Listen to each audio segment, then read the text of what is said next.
We saw Arkady Skywalker trounce the competition with an easy eagle using his signature Jet Assault 7 clubs. A tough day for Jackie H and Everett Lathrop though, who both equally saw an error 1355 and just couldn't get out of the rough. Sounds like they had a fair way to go to winning that tournament and wearing the awesome jacket dude. Last year, of course, your boy Beowulf won the legendary garment, just trumping Trevor Wooten.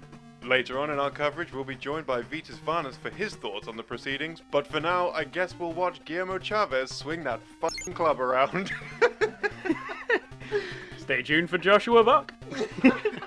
A special thank you to the Nostalgia Nerd for lending us his voice for this episode of Did You Know Gaming Extra. Of course, thank you to our patrons. They always keep us keeping on. If you get the chance, be sure to check out the Nostalgia Nerd on YouTube. He is a very, very smart boy. I wish there was a way for me to quantify in vocal terms how much crazy retro stuff the Nostalgia Nerd has in his office, which we share with him and, of course, Ashens. Maybe one day we'll all appear in a video sometime. Who knows? Who knows? But subscribe to him anyway, even if we don't. Until next time.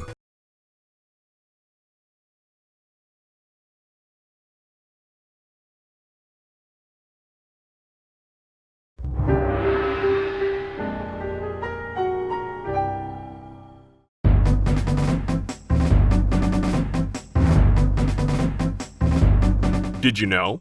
Although some of the earliest rumors about Zelda games have been lost to time, a handful have been documented in physical and online media. One prominent rumor about the first Zelda claimed that it had a third quest. If the player beats The Legend of Zelda, or names their character Zelda on the first playthrough, they'll be able to play a slightly altered version of the game known as the Second Quest. The rumor alleges that if the second quest is beat, a third quest will be unlocked. This claim was even taken at face value by Nintendo's official magazine in Sweden, known as the Nintendo Video Spelklubb.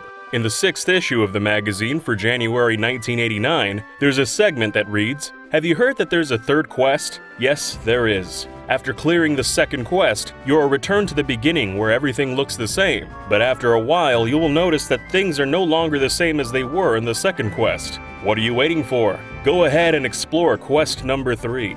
However, this rumor was entirely fake, and no third quest exists in the game.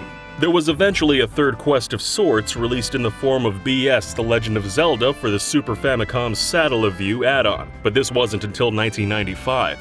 Another prominent rumor stated that it was somehow possible to equip Link with a Santa suit, though some rumors reported this as a set of pajamas. This claim likely originated from one of Link's hit frames. When Link takes damage, he flashes a various range of colors, including white and red, which is very reminiscent of Saint Nick. As you might expect, it isn't possible to unlock this Santa-esque color scheme in the game without the aid of cheats or hacking. Another rumor from the time alleged that you could beat the title entirely without using the sword. This claim persists to this day, possibly due to the Zelda swordless speedrunning category.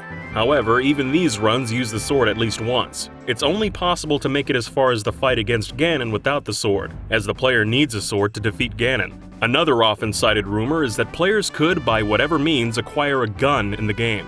There have been several variations on this story, such as acquiring a gun from the old man at the start of the game, to performing an elaborate set of tasks to possess one. Although Zelda 2: The Adventure of Link wasn't as popular as the first Legend of Zelda, it still had its rumors. One rumor alleged that Nintendo was limiting the amount of new games they sent to stores in North America in 1988. This was apparently so that demand exceeded supply, creating buzz. This would also force customers who wanted Nintendo games at Christmas to buy older titles, clearing out Nintendo's unsold stock. This rumor stems from Zelda 2 being originally planned for release in February 1988. The title was teased many times throughout the year in Nintendo Power, then called Nintendo Fun Club News, but the title was ultimately pushed back to October. In one issue of Nintendo Power, it was stated that the delay was due to a shortage of computer chips needed to manufacture cartridges.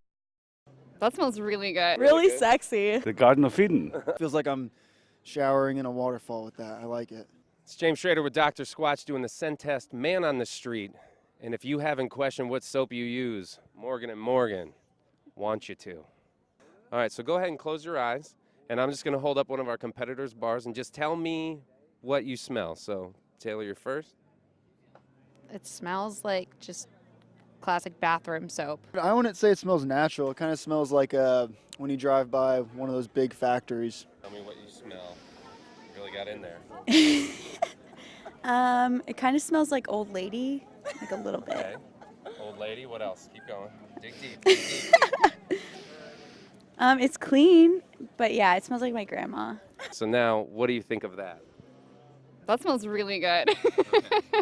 It definitely doesn't remind me of my grandpa, which is excellent. That's a bonus, I guess. I mean, with your eyes closed, you really soaked it in, and you're like, not grandpa. Not grandpa. Oh, this is much stronger. It smells like it smells like my guy's cologne. Okay. It smells really good. Yeah. Smells Really good? sexy. Can you pick out any specific ingredients there? I can't make this up. Just a second. Do you feel like you're in a magical place of any kind? Yes, the Garden of Eden. So if you were going to shower with one, which one would you definitely choose to shower with? Our all-natural soap or the generic bar? Absolutely, the pine tar. Feels like I'm showering in a waterfall with that. I like it. I'm staying for breakfast. You heard it here. Staying for breakfast.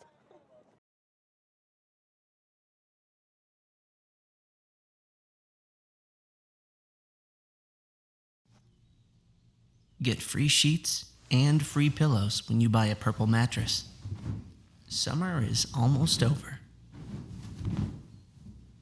Keep this Labor Day simple.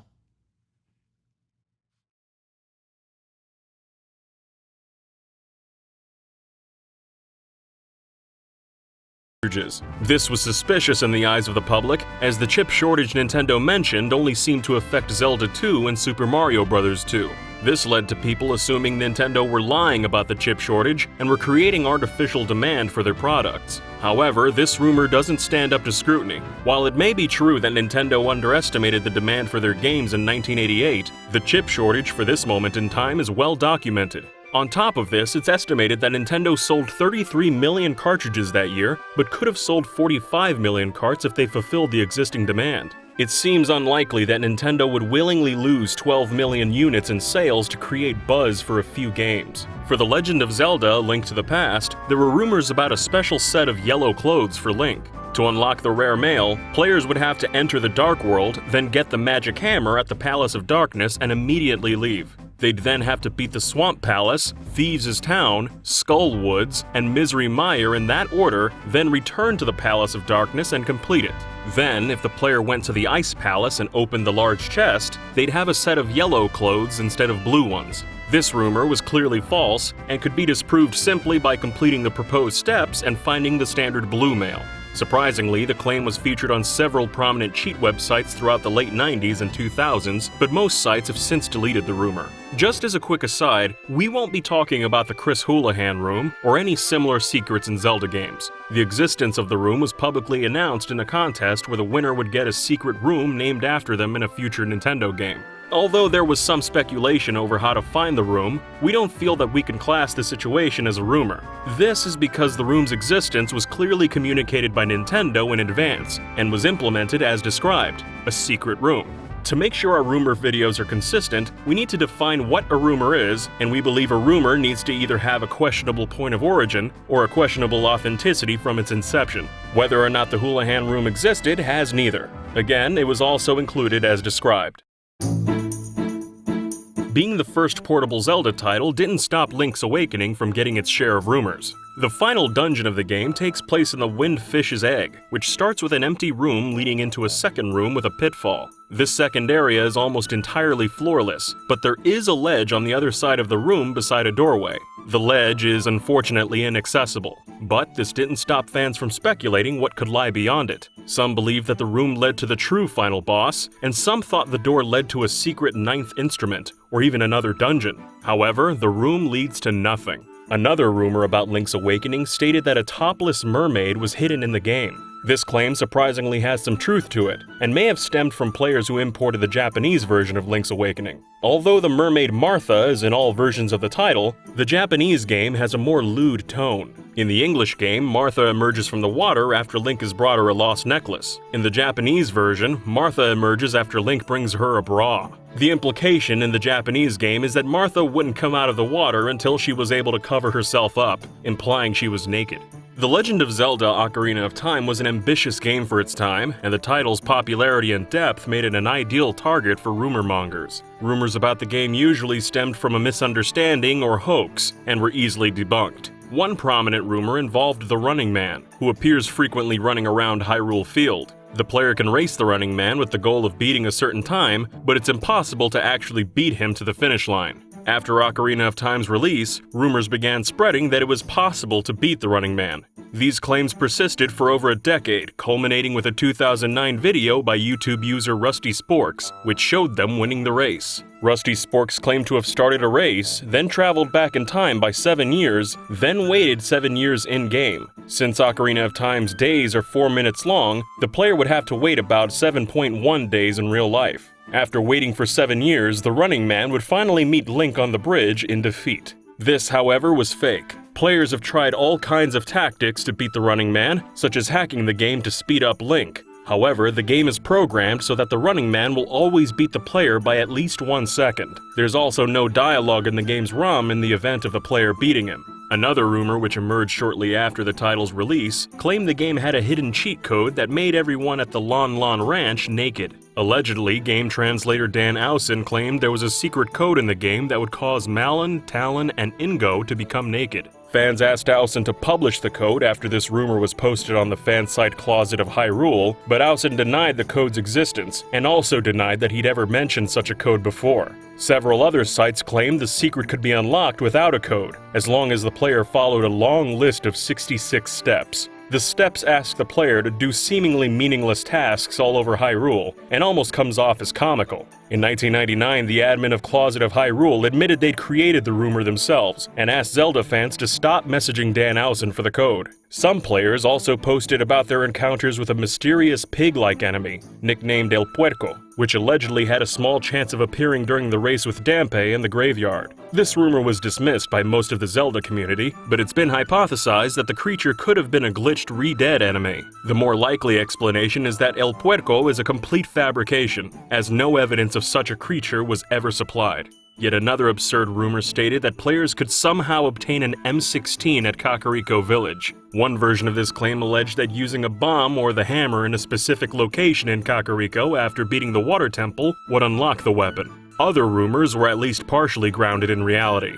After Ocarina of Time hit store shelves, fans looked back at how the game was covered in the media and noticed several places and features were absent from the final game. As you might expect, this led to a large amount of speculation and rumors. One area that was planned to appear in the 64DD expansion was nicknamed the Unicorn Fountain by fans. It was said to still be in the game and could be reached by going through a mysterious tunnel located under the ice in Zora's domain. Early screenshots from the game also show Link performing a sword beam attack, where the player can fire a beam out of their sword if they're at full health. Since both the sword beam and unicorn area had been seemingly removed or hidden, fans speculated that the beam could be unlocked at the Unicorn Fountain. Some players also speculated that melting the ice at Zora's domain as adult Link would grant access to the tunnel that led to the Unicorn Fountain. A widely repeated method of doing this involved entering the Great Deku Tree as adult Link and finding a hammer that could shatter the ice. This can't be done in normal gameplay, however, and hacking the game to do so reveals that nothing is different if the player visits the Deku Tree as adult Link. This fact became irrelevant when some players found a way to glitch themselves under the ice in Zora's domain and found nothing. Easily the most prominent rumor for Ocarina of Time stated that the Triforce could be collected as a physical item in the game. This rumor likely stemmed from early screenshots and video, which seemed to show Link obtaining the Triforce. The final game also shows an imprint of the Triforce in the title's menu, which is significant as these outlines usually mean an item can be collected. Several possible methods of finding the Triforce were passed around, including throwing a bomb into the center of the lava pool outside of Ganon's castle, destroying all the gossip stones found in the game, and completing the title 100% without taking any damage. Some gamers even believe the Triforce could be found at the Unicorn Fountain. Several of these tales also claimed that Dark Link would appear in Link's home partway through trying to obtain the Triforce. The Triforce rumor was given some credibility in 1999 by a series of screenshots posted on the fan site Hyrule, the Land of Zelda. The screenshots were sent to the site's owner by a person claiming to be a 17-year-old Colombian woman named Ariana Almandoz. The images appeared to show Link obtaining the Triforce in a previously unseen area of the game, which was supposedly in the Temple of Light.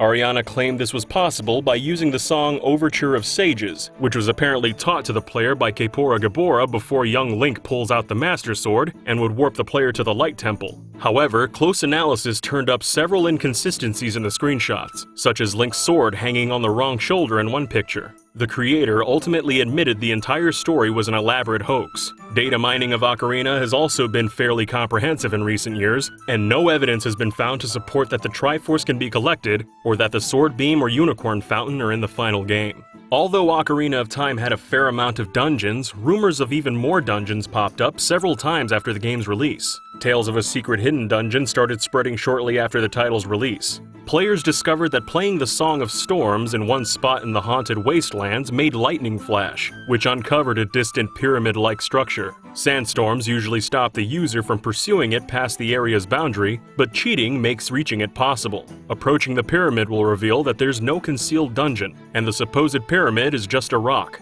A rumored second secret dungeon was often discussed by Zelda fans, known as the Sky Temple. No actual evidence, real or fabricated, sparked speculation of the dungeon's existence. The Sky Temple was rumored to exist because every sage in the game has a respective temple that the player gets to explore, all except for the Sage of Light, Rauru. Because there was no dungeon attached to Rauru in the main story, players assumed there had to be a secret dungeon somewhere in the game. As the rumor wasn't based in reality, the supposed ways to reach the Sky Temple were often outlandish. Some rumors stated that players needed to kill several hundred Stall children after freezing the day and night cycle with cheats, which would summon a gigantic skeleton monster. Killing this giant apparently opened a portal to the Sky Temple. Another rumor